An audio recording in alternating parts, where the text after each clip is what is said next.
Selamat datang di GKI HI Talks. Bersama saya, Octavianus Winky Setiawan.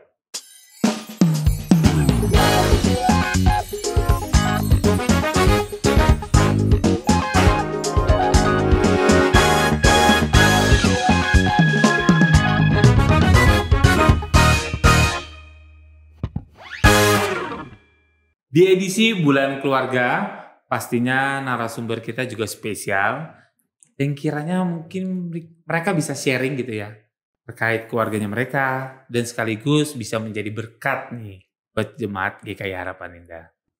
Untuk itu, saya undang langsung saja. Selamat siang Pak Setio Budini. Selamat siang Mas Winky. Selamat siang semuanya. Apa kabarnya? Luar biasa. Luar biasa. Kok Pak Setionya senyum aja nih kayaknya?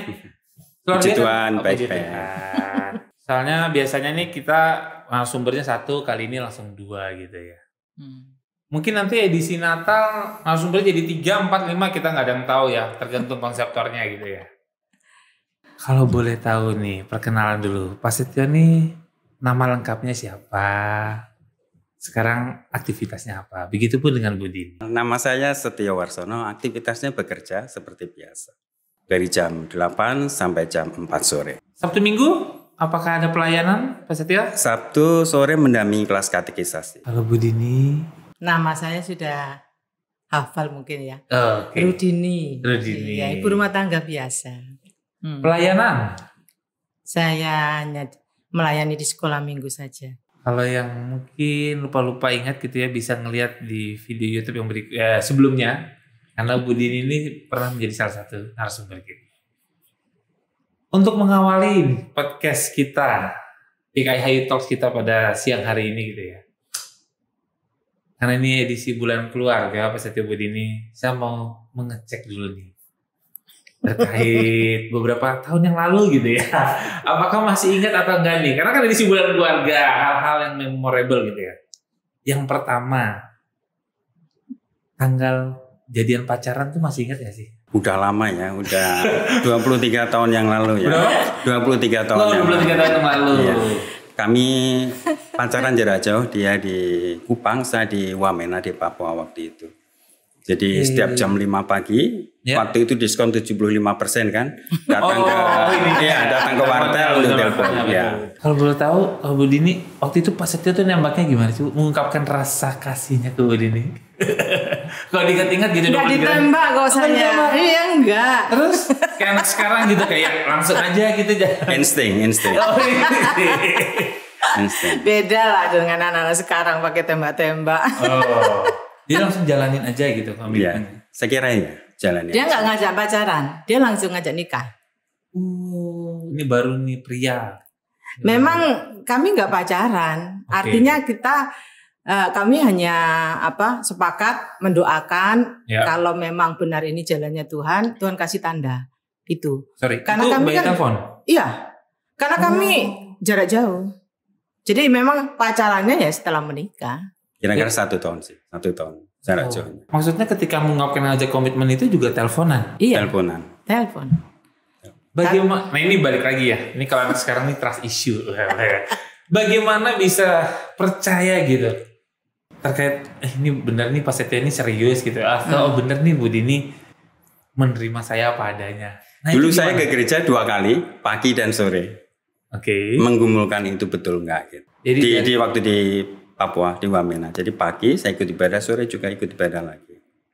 Untuk memastikan betul enggak ya, karena rumah tangga kan sesuatu yang serius. Iya. Jadi harus digumulkan dengan serius. Dan akhirnya ya 1 tahun kemudian jerih payah enggak sia-sia akan dapat akhirnya. Gitu. Nah Budini dari sisi wanitanya kan. Iya. Apakah yakin ini seorang nanti suami ini benar nggak ya? Saya sejak SMA, saya bilang sama Tuhan begini, Tuhan saya nggak mau pacaran. Kalau memang Tuhan ingin saya nikah, kasih pria yang sesuai dengan standarnya Tuhan. Gayung bersambut ini. Iya, ketika dia nembak ya, saya nggak jawab dulu gitu. Oh, digantungin dulu? Iya, saya tanya Tuhan dulu, gitu. Waktu dia tanya berapa lama, lu nggak tahu jawaban Tuhan. Kalau memang nggak mau, ya monggo silakan cari yang lain gitu. Tapi ternyata dia, ya udah kalau gitu aku ikut berdoa. ya udah sama-sama ikut cari tanda Tuhan. Ya. Itu 1 tahun itu? 1 tahun. Iya. Kamu digantungin begini itu. Dari 1 tahun itu akhirnya bertemu menikah. Ya, bertemu menikahnya. Cara meyakinkan keluarga masing-masing bagaimana? Ini jadi menarik nih. Karena kan jarak jauh kan. Iya. Terus meyakinkan ke keluarganya Pak Setio, keluarga besar, terus keluarga ini. Karena kan bisa bilang, oh ini jauh-jauhan ya awalnya. Terus kok tiba-tiba langsung ketemu, mungkin langsung bisa niat serius, meyakinkan ke keluarga itu bagaimana? Orang tua percaya aja karena menganggap kami udah besar, tahu konsekuensi dari setiap keputusan yang diambil. Kalau itu baik ya dijalani gitu. Mereka dukung dalam doa. Sederhana. Ini dari awal aja mempunyai keluarga yang cukup suportif gitu ya, yang emang bisa saling kasih kepercayaan. Iya. Oke. Kalau tadi tanggal pacaran, tanggal menikah, saya mau tanya Bu Dini dulu deh. Tanggal menikah ingatnya nih. Aja tanya Bu Dini, saya ralat deh. Bu Dini biasanya kayaknya kalau wanita lebih inget gitu, lebih Pak Setio. 16 Juli. 16 Juli. 16 Juli tahun 2000. Dan kebetulan itu ulang tahun anak kami yang kedua. Oh, jadi akan selalu diingat. Iya, jadi kalau pas merayakan ya bareng sekalian. Hemat, iya. Bener ya. Jadi keluarga irit. Keluarga irit ya. Ini keluarga sekalian ulang tahun sekaligus ini ya. Iya. Yang besar kita ya. Iya. Yang besar sama yang kecil juga sama persis tanggalnya. Ini ulang tahunnya. Sudah direncanakan jauh-jauh hari betul ya. Cost efisiensi namanya, cost efisiensi. Sedikit flashback lagi, pemberkatannya di mana Bu? Di Batu, gereja saya. GKJW Batu ya. Dan ini pertanyaan sekedar icebreaker lagi nih. Kalau emang udah 23 tahun gitu ya, dan mulai pacaran sampai sekarang. Saya mau nanya ke Pak Setio deh. Ukuran sepatunya Bu Dini berapa sih? Karena saya yang belikan, jadi saya tahu 39-40 di antara itu. Warna kesukaan Bu Dini? Dia warna yang cerah. Warna yang cerah dia suka. Kalau Bu Dini, makanan kesukaan Pak Setio apa sih? Tempe, digoreng tipis-tipis, ditepungin. Kalau yang tebel nggak mau dia. Maksudnya tipis kecil gini atau yang benar-benar tipis? Yang tipis, ya. Supaya bumbunya meresap. Berarti mendoan gitu-gitu nggak terlalu suka Pak Setio? Mendoan termasuk juga sih, kan tipis. Suka, tapi tipis gitu. Menarik ya kalau diingat-ingat yang dulu-dulu gitu ya. Jadi tersipu malu. Karena ini edisi bulan keluarga, baik lagi. Boleh diceritain gak sih sekarang tuh personil keluarga tuh ada berapa di rumah? Terus ya masing-masing anak-anak tuh kan tadi udah singgung punya anak berapa dan sekarang udah aktivitasnya apa aja? Kami puji Tuhan dititipi 3 anak. 3 orang anak itu memang benar-benar titipan Tuhan yang harus kami jaga dengan baik. Kehadiran mereka luar biasa. Karena kita sudah dapat matengan. Sudah jadi dan karakter mereka udah terbentuk. Nah, kami tinggal memolesnya. Tanggung jawab kami adalah memolesnya. Jadi ketika tahun 2007 ya. 2007 saya pernah operasi polip di kandungan, di rahim. Nah, lalu diputuskan untuk operasi setahun lagi gitu. Tapi karena Mas nggak tega lihat saya sakit, Mas bilang nggak usah deh, nggak usah operasi lagi kalau memang Tuhan sudah persiapkan kita untuk punya momongan, biar Tuhan kasih dengan cara yang luar biasa. Dan ternyata memang benar nggak sampai setahun itu Tuhan jawab. Tuhan hadirkan anak yang pertama. Waktu itu datang bulan September dan umurnya 3 tahun kurang 2 bulan. 3 tahun kurang 2 bulan. Saat dia datang dia pas di Nias. Ya, saya pas tugas di Nias. Anaknya diantar, lalu ya yang nerima ya Mas nih. Pas satu ini. Iya. Gitu. Terus datang berikutnya juga mendekati ulang tahun saya. Yang ketiga juga begitu, mendekati ulang tahun saya. Jadi anak-anak itu kado istimewa Tuhan itu. Hadiah ulang tahunnya dia. Ulang tahun. Kalau Orang lain mungkin dapat hadiah pakai pita ya. Iya, betul. Ini surprise-nya pakai pita gitu. Kalau itu hadiah tanpa pita. Tuhan antar gitu sebelum ulang tahun saya. Itu kan cara Tuhan memberkati kami, membuktikan bahwa Tuhan itu sangat mengasihi kami, memberi kepercayaan kepada kami gitu. Nggak harus harus hamil dulu, kemudian mengalami baby blue ya dan sebagainya, enggak, tapi Tuhan malah kasih gitu. Itu hal yang luar biasa sih menurut saya. Ini menarik. Nah, ini kalau sensitif, kalau mau dijawab it's okay, nggak jawab nggak apa-apa ya. Aku karena ini balik lagi, aku seorang laki-laki gitu ya. Aku pengen cari tahu background banyak ke Pak Setia gitu ya. Pasti ketika operasi polip itu ya, Bu Nini kan pasti ada lah ya sebagai wanita merasa mungkin mentalnya down, gitu kan. Caranya Pak Setio menenangkan Bu Dini gitu ya, memberikan kekuatan gitu kan. Karena pasti nggak mudah gitu ya. Ibarat kayak ketika istri saya dia jatuh terluka, pasti kan saya akan kita ngasih support. Meskipun kadang support kita yang maksud baik aja kan bisa jadi terima baik gitu ya. Nah ketika mungkin lagi mental terpuruk itu, apa yang Pak Setio lakukan? Gitu? Ya pertama saya bukan tipe yang demanding ya, yang menuntut. Dalam banyak hal mungkin saya nggak menuntut apapun gitu. Tapi karena istri kan pemberian dari Tuhan, anugerah dari Tuhan yang harus dikasih, dicintai, sedapat mungkin jangan sampai menyakiti hatinya. Itu poin yang paling penting. Karena orang yang paling dekat dengan kita adalah pasangan. Jangan sampai merasa tersakiti dan sebagainya. Justru sebaliknya dalam kondisi yang mungkin dalam pergumulan harus dirangkul, dipeluk, dan diberi harapan, motivasi. Dan ketika mungkin tidak diberi kepercayaan untuk melahirkan sendiri, it is okay, it is fine, nggak ada persoalan gitu. Tadi dikatakan Tuhan bisa memberikan dengan cara yang lain, cara yang luar biasa. Seperti yang diceritakan tadi. Oke, kita tarik mundur lagi nih. Ini relate banget buat anak muda sekarang yang mungkin mau menikah atau lagi dalam masa itu. Kalau anak sekarang kan biasa lebih zaman, kita tuh kalau sebelum menikah tuh ada perjanjian pranikah dan lain-lain. Itu sekarang lagi banget gitu ya. Sampai bikin surat, pakai lawyer dan lain-lain. Dulu nih, karena kan tadi saya juga dengerin Pak Setio yang Bu Dini aja jauh-jauh kan. Terus ketika tadi ada Pak Setio bilang, dari awal saya memang bukan orang yang suka menuntut.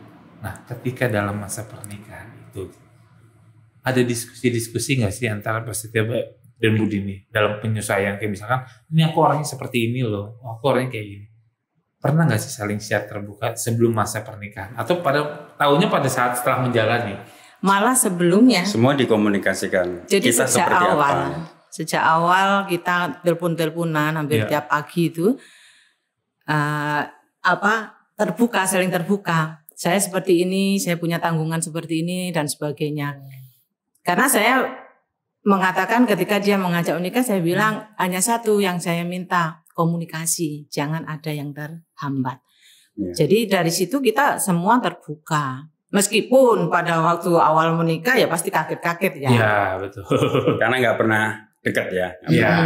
Pasti kaget-kaget. Tapi kami sudah saling cerita gitu. Bahwa saya begini-begini ya, tinggal itu aja, disesuaikan aja gitu. 3 bulan pertama itu penyesuaian saya sering nangis itu. Maksudnya meskipun sudah diceritakan pun ternyata masih kaget-kaget gitu loh. Apalagi kalau anak-anak sekarang nggak terbuka dari awal. Nah itu kan shocknya seperti apa gitu. Betul. Saya 3 bulan pertama sering nangis. Padahal kita tinggalnya sudah di Wamena waktu itu. Jadi 3 hari setelah menikah saya ikut Mas ke Papua. Nah itu jadi, kan karena culture shock atau beda kan. Meskipun sudah diceritakan macam-macam, tapi tetap aja lihat barang berserakan. Saya juga aduh gimana sih orang ini tinggal naruh di sini, udah diatur di sini, gitulah hal-hal kecil sih sebetulnya. Beda kebiasaan. Iya. Dan itu kan nggak kelihatan kan. Kelihatannya pada saat berjumpa gitu. Gitu. Dan komunikasinya kan sebelumnya kan by phone gitu kan, dan ketika langsung baru kelihatan tuh habit-habit aslinya itu seperti apa. Iya. Gitu. Oke. Ini buat anak muda juga. Jadi kalau sekarang tuh kan lebih banyak istilah sleep call nih Bu Dina Mas Setio. Yang biasanya tuh teleponan aja sambil tiduran atau jam 5 pagi. Cuman dengerin suara tidur dong. Gitu kan. Bahkan ya dibuat dokumentasinya. Makanya buat teman-teman nih yang masih muda, kalau bisa tuh makan jangan sleep call, tapi kayak mungkin sih jadi panutan pas Setio Budi ini jam 5 pagi tuh telepon, ngobrol bareng gitu. Kira-kira apa yang perlu diobrolin yang penting-penting aja gitu. Jangan habisin kuota tidur gitu ya. Terus pagi giliran kerja atau kuliah atau sekolah jadi ngantuk, nggak konsen. Nah itu pelajaran-pelajaran yang bisa diambil gitu ya buat anak-anak sekarang. Nah kalau kita nyambung lagi, kita lanjut lagi yang tadi. Bahasanya kan dititipi. Iya. Oke. Ketika memang ada kondisi yang terjadi dalam begini gitu ya. Keputusan yang paling besar untuk kita siap nih untuk menerima yang ibaratnya yang tadi yang sudah matang lah ya. Mungkin setidaknya ada terbentuk. Karena balik lagi dengan kondisi yang sekarang yang saya tahu dari teman saya ini ada juga lah teman ya. Misalnya ingin ambil anak di panti asuhan itu ngisi persyaratannya kan. Ya. Itu luar biasa susah. Ya, karena sebelum anak-anak itu dikirim, kami sudah mencoba untuk cari-cari itu. Dan waktu itu biayanya sekitar 14 juta. 14 juta tahun 2007 itu. Nah sekarang tuh puluhan juta makanya mesti psikolog dulu 6 bulan. Iya.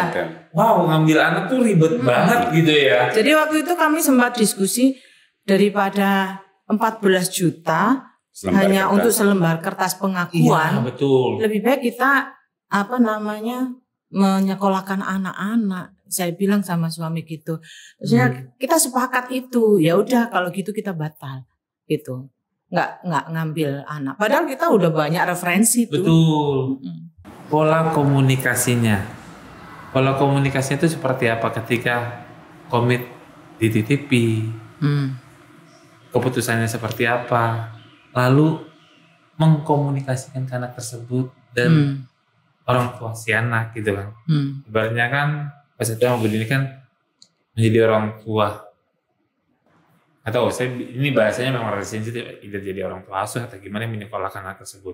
Nah, itu mengkomunikasikan ke anak tersebut itu bagaimana? Mengkomunikasikan ke anak-anak. Iya.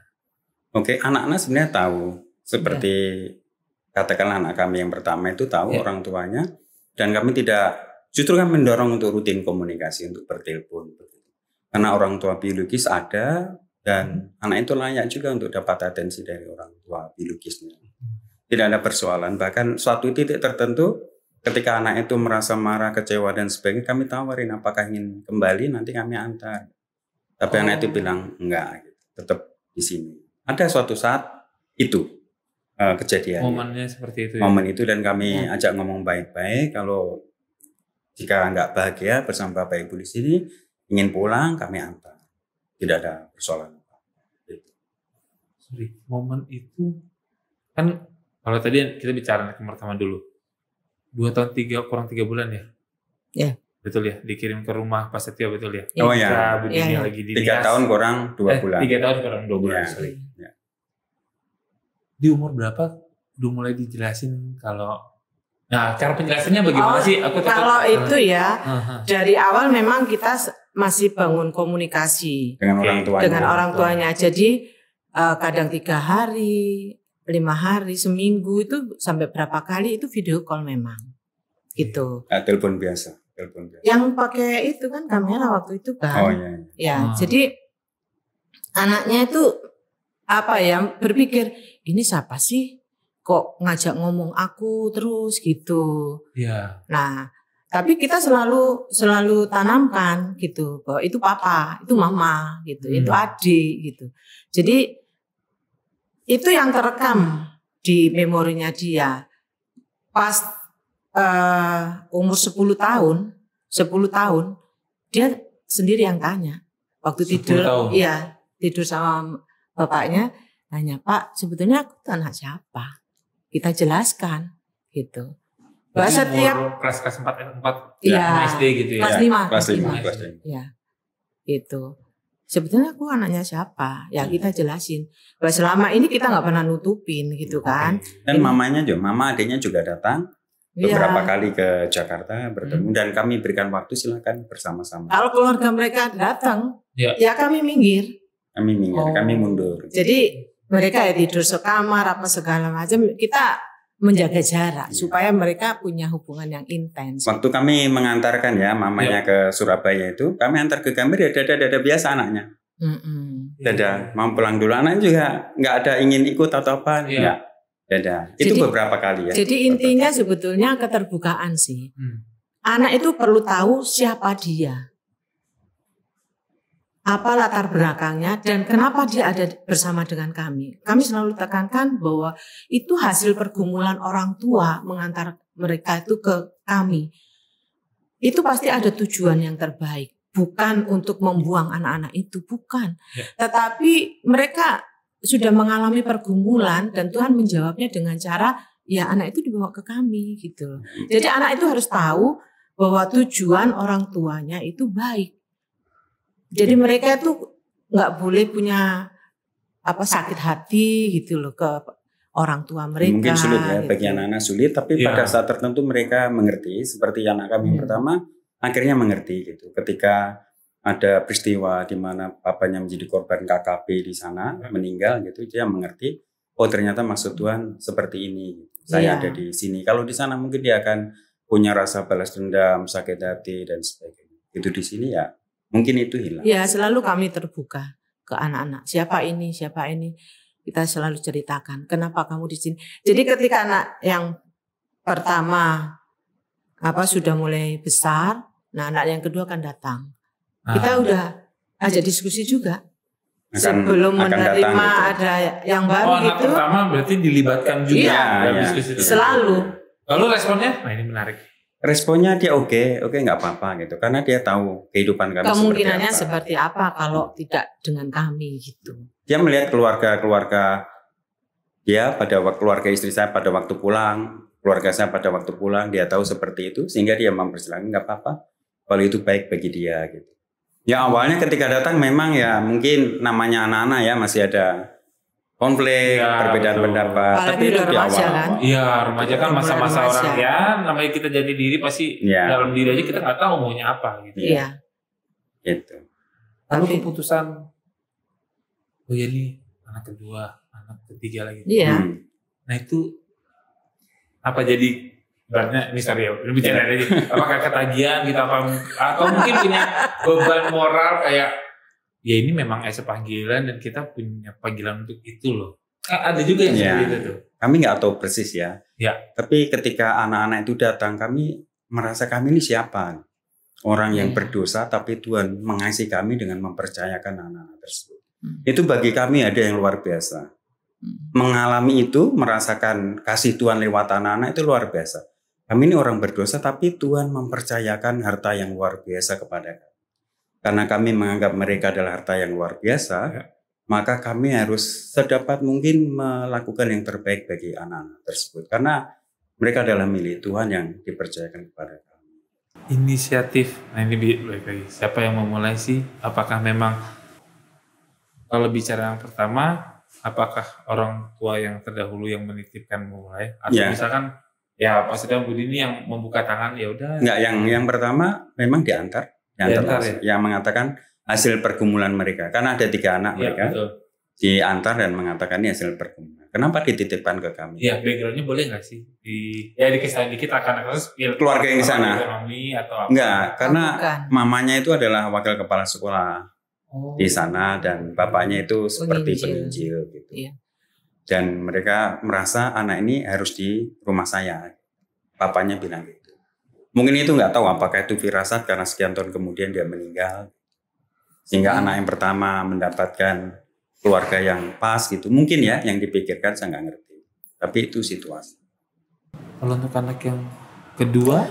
Yang kedua itu prosesnya panjang dan karena anak itu akan kembali ke ke jauh ya, tempat yang jauh gitu, tidak di sini. Akhirnya ya saya membuka diri. Yang kedua kami membuka diri. Kalau anaknya mau dan itu disetujui, boleh tinggal bersama dengan kami akan siapkan. Itu tidak serta-merta langsung ke kami, harus diskusi dengan hamba Tuhan, dengan orang tuanya yang ada di sini. Ketika semuanya oke, mempercayakan kami, baru kami siap. Andai mereka nggak percaya, kami nggak berani untuk ngambil keputusan itu. Ya itu juga kami libatkan yang pertama. Itu. Demikian juga ketika yang ketiga hadir juga kita libatkan 2 anak itu. Ketiga kami juga nggak ngerti. Ketiga katanya juga hasil pergumulan guru-gurunya, guru-guru sekolahnya ini kira-kira ditaruh, dititipkan ke keluarga siapa. Nah yang terlintas kami. Gitu. Iya. Dan komunikasi dengan kami. Istri saya komunikasi gimana nih, ada 1 anak, nggak apa-apa demi masa depannya, oke, kita ambil risk untuk itu. Tapi diomongkan juga dengan 2 yang lain kan, oke. Ya udah, akhirnya rumah kami kecil ya, kami punya warung yang di depan, diubah jadi kamar akhirnya. Warungnya harus dikorbankan, ditutup itu, diganti jadi kamar.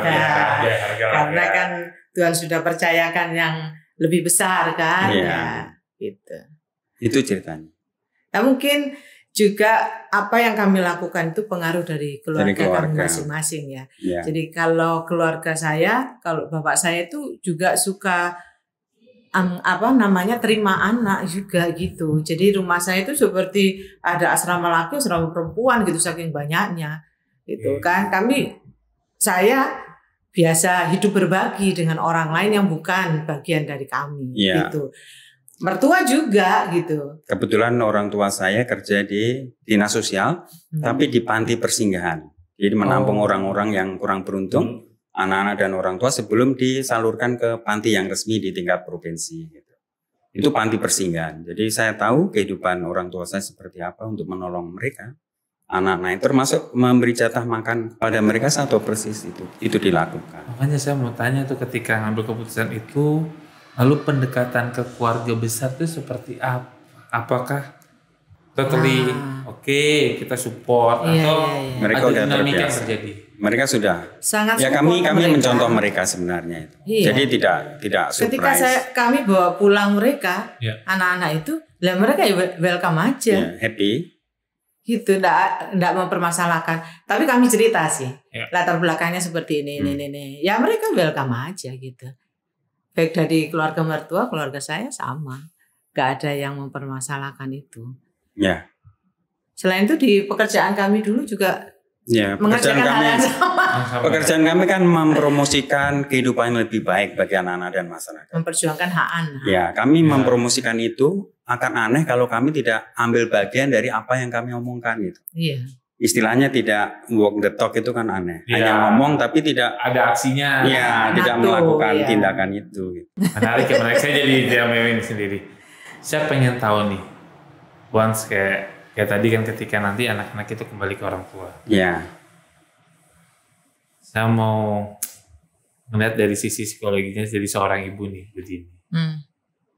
Pasti mental setiap seorang ibu kan punya emosional lebih. Saya nggak mengatakan pria itu nggak sensitif gitu ya, gitu ya.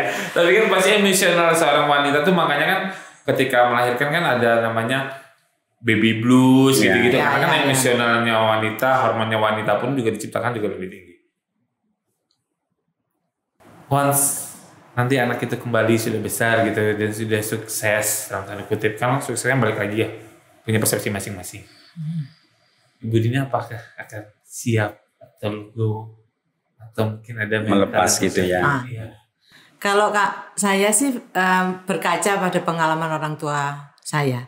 Ketika anak-anak yang mereka ambil itu sudah dewasa bekerja, berkeluarga, meninggalkan keluarga bapak ibu, itu baik-baik saja. Kebahagiaannya. Jadi saya juga menganggap ketika anak-anak itu diambil oleh keluarga mereka, ya mungkin tugas kami sudah selesai sampai situ. Gitu. Bagian kami sudah selesai. Gitu. Tuhan hanya mempercayakan sampai di situ. Meskipun nanti mungkin masih ada hubungan, kontak-kontak, seperti itu nggak apa-apa gitu. Tergantung dari pilihan mereka ya. Kalau mereka memilih untuk meninggalkan kami, itu kehidupan baru mereka, nggak apa-apa. Yang penting itu baik untuk mereka. Yang kami bisa lakukan adalah mengiringi mereka dengan doa, sehingga mereka bisa bahagia, menjalin kehidupan yang jauh lebih baik. Nah sekarang kalau kita bahas dari segi, ini balik lagi ya, memang pasti ada segi ekonominya nih Pak Setio. Sekarang keluarga nih. Otomatis kan dari satu, ini dua. Bahkan tadi cerita yang harus jadi warung, bayar harga, lah kita jadi kamar untuk mencukupi itu semua. Dari segi ekonomi sendiri gimana Pak Setio? Mengaturnya, dan makanya balik lagi saya ngambil ada teman untuk ngambil anak dari panti asuhan aja ditanya rekeningnya, buku banknya, psikolognya selama 3-6 bulan gitu ya. Nah, dari segi ekonomi sendiri gimana sih? Kalau kita melihat itu mungkin ada rasa khawatir ya. Tetapi hari ini kita tiba di hari ini. Hari ini adalah hari esok yang kita khawatirkan kemarin. Tapi faktanya kita bisa sampai pada hari ini. Yang itu adalah hari esok yang kita khawatirkan kemarin. Dan ketika Tuhan memberikan kepercayaan, Tuhan selalu menyertai, mencukupkan pada saat yang tepat itu. Meskipun misalnya pada anak yang pertama biaya sekolah itu, kami kan punya asuransi untuk dia. Asuransinya nggak bisa dicairkan. Asuransi itu lebih dari cukup ketika dia masuk perguruan tinggi gitu. Tapi nggak bisa dicairkan karena ada kasus gitu ya. Gitu. Artinya memang Tuhan mengajar kami untuk bergantung pada Tuhan, tidak bergantung pada properti, pada aset yang kita miliki, karena sewaktu-waktu itu bisa hilang, yang nggak pernah kita pikirkan itu. Tapi Tuhan menggantikan. Tuhan punya banyak cara kalau mau menolong. Dan kami mengamini itu. Memang rencana Tuhan tuh unik ya Pak Setio ya dalam perjalanan. Sangat. Dan ini bisa banyak diambil banyak. Kalau saya sih ngambil banyak hikmahnya ya ketika dalam mengambil keputusan, ketika dalam masa pacaran pun. Ini sebenarnya waktu masa pacaran kita nggak ada yang pernah menduga hal ini sampai jalan terjadi gitu kan Ibu Dini ya. Mungkin bisa dikasih insight nggak ya ke kita gitu ya, terutama ke saya nih keluarga masih baru seumur dengan anak 2 tahun aja. Anak sekarang tuh udah bisa berargumen, kenapa mami begini, kenapa Dedi begini gini. Nah Pak Setio, Bu Dini bisa nggak sih ngasih pengalaman hidupnya gitu ketika menghadapi keluarga gitu, karena kan pasti hidup itu ada dinamika kan, gitu kan, ibarat aja Yesus aja pernah ada yang dipuji, pernah ada yang bahkan dihujat orang banyak. Menanggapi proses-proses dan fase itu bagaimana sih Pak Setio, Bu Dini? Kalau perspektif saya, anak itu kan punya pikiran sendiri, punya ide sendiri, gagasan sendiri. Kadang kita nggak bisa memaksakan. Kalau memaksakan yang terjadi adalah benturan gitu. Nah orang tua mestinya harus rendah hati untuk mau mendengarkan apa yang menjadi pikiran mereka. Contoh sederhana, kami orang tua sayang sama anak. Ketika membelikan pakaian ternyata nggak cocok, itu bukan selera saya. Kadang orang tua sakit hati begitu. Padahal itu salah sendiri kan. Lalu mereka kan punya pikiran sendiri, punya kesukaan sendiri. Itu kan baik menurut orang tua. Menurut anak belum tentu baik. Maka yang perlu dilakukan adalah bagaimana membuka komunikasi yang baik. Orang tua harus ngalah karena anak-anak belum pernah jadi orang tua, tapi orang tua pernah jadi anak. Kalau mereka diajak mikir seperti orang tua berpikir mungkin sulit. Nah Ibu Dini komunikasi ke anak dan ke Pak Setio gitu ya, yang baik itu dalam keluarga gimana sih Bu? Karena pasti lagi kan, lalu di seorang ibu, menurut saya seorang ibu itu pasti punya, baik lagi saya seorang pria, cuman balik lagi secara emosional saya harus akui wanita atau seorang ibu itu punya mental yang luar biasa. Bagaimana Bu Dini mengkondisikan menerima itu kalau memang anak itu datangnya proses lewat TV dan mengkomunikasikan seperti apa? Kalau saya sih selalu melibatkan Tuhan intinya, karena banyak hal yang kami berdua itu tidak bisa mengatasinya, menghadapi mereka itu tidak bisa. Yang kami lakukan tengah malam itu berdoa buat mereka satu-satu, memberkati mereka satu-satu. Ini anak-anak Tuhan loh, bukan anak-anak kami gitu kasarannya. Tolong Tuhan didik menurut cara Tuhan gitu, melalui kami gitu. Kami cuma alat saja dipakai Tuhan untuk menolong mereka gitu, mendampingi mereka, membimbing mereka gitu. Tapi kalau itu semua di luar kontrol kami gitu, kita kembalikan ke Tuhan. Kami sering kalau malam-malam sampai nangis itu berdoa buat mereka itu supaya kita nggak salah mendidik mereka, dan apa yang kami lakukan itu selalu kami hubungkan dengan Alkitab. Ngomong ke anak-anak itu kita hubungkan dengan firman Tuhan gitu. Selalu konteksnya ke sana, gitu. Karena dunia nanti kan semakin jahat ya. Anak-anak itu akan lepas dari kami. Paling tidak mereka ingat gitu ada Tuhan gitu. Yang mengendalikan mereka. Dan kami rindu itu anak-anak itu mengalami perjumpaan dengan Tuhan secara pribadi. Kalau orang lain punya cita-cita anaknya sukses berhasil, kalau kami ingin anak-anak itu sukses di mata Tuhan. Bukan di mata dunia, itu beda. Paling tidak mereka merasakan bahwa mereka tidak sendiri, ada Tuhan yang menyertai.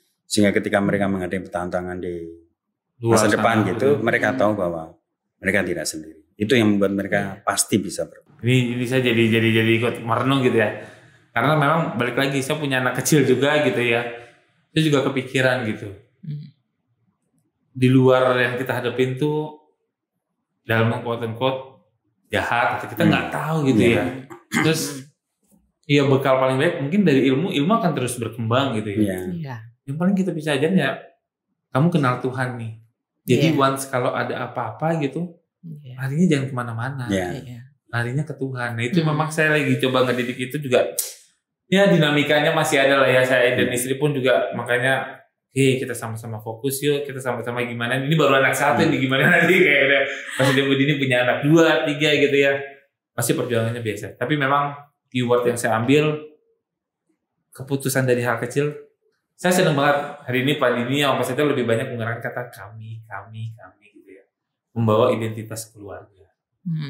Karena balik lagi setiap keputusan kecil itu dimulai dari keluarga. Tadi juga Pak Setio, Bu Dini juga bilang, ya keluarga kita punya basic juga seperti ini. Jadi support gitu ya, punya sistem support yang bagus. Makanya buat para jemaat GKI Harapan Indah, hadirnya keluarga itu penting lah. Itu juga jadi PR saya buat keluarga kecil saya ya. Kalau ada apapun larinya kalau nggak ke Tuhan ya ke keluarga. Daripada keluar kita nggak tahu. Betul. Terima kasih Pak Setio, Bu Dini. Sama-sama. Saya pun masa terberkati. Saya pengen, mungkin dalam edisi cara tips and trick gitu ya, mengkomunikasikan dengan anak tuh bagaimana gitu ya. Apalagi dengan dinamika yang anak-anak remaja, masa kecil. Itu pasti luar biasa banget. Mungkin kita bisa next time. Mulai gini. Gitu Pak Setio. Terus dong gitu. Kalau gitu terima kasih Pak Setio, Bu Dini. Sama-sama. Semoga dalam kehidupannya terus menjadi berkat lah ya. Amin. Menjadi berkatnya tuh di luar. Karena kalau di gereja ya kan pasti udah banyak lah ya. Kalau kata Bu Dini itu saya pinjam Bu Dini tuh. Jangan jadi garam di laut. Jadi garam itu di empang gitu ya, di danau gitu. Karena sulit itu pasti kan. Sulit gitu ya. Oke, kalau gitu saya akhiri. Terima kasih buat jemaat GKI HI Talks. Kita ketemu di episode berikutnya. Sampai jumpa. Tuhan berkati. Sampai jumpa. GKI HI Talks.